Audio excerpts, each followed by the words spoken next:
Okay, so I'm making a costume for this year's Halloween. We're going to be scaring these kids over here.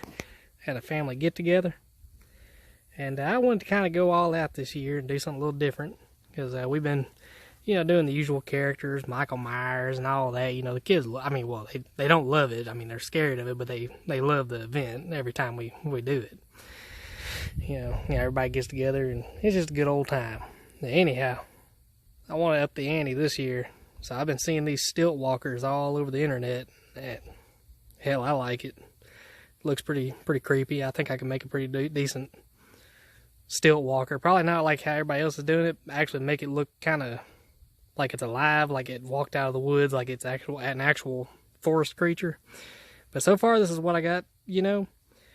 I watched a video. It was Stilt Factory. Now, the only thing I would do different, it's a good design, don't get me wrong. I'll put his link in the description to his video so you can check it out. He's got all the cuts and measurements and all that, and it really isn't hard to make. The only thing I would do different is on where the feet are. Now, I put a little block on here. This is just my little quick fix. I mean, you could do that if you want to. This was just, I realized it after the fact. I'd already bought the bolts and everything. What I would do different, I would cut me off a piece that, about as wide as them bolts right there, spread apart. Take and drill my holes and put a third one right, on the outside of this triangle cut board. Okay, I'd put it right there and bolt it on up. That would give you 3 screws in the top, and that way when I didn't have to glue.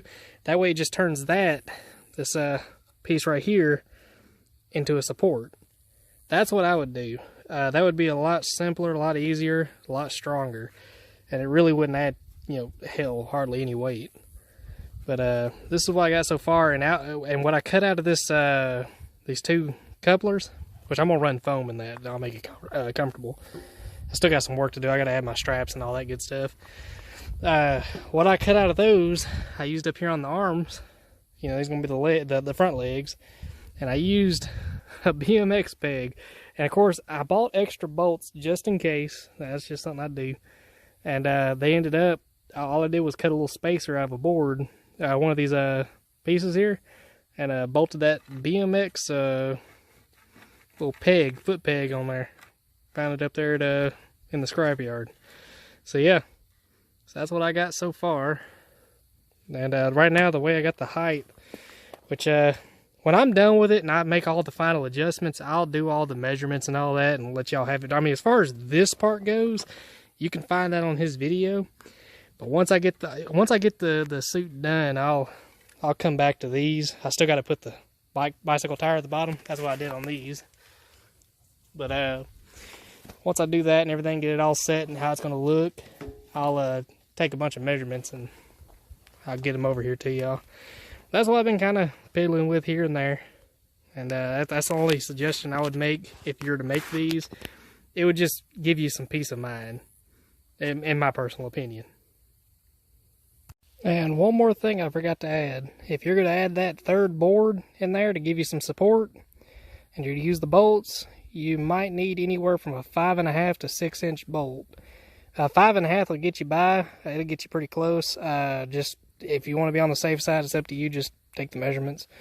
6 inch. Just cut you a little spacer if anything. But yeah, 5.5 inch bolt is what you'll have to end up going with. These are 4 inch bolts.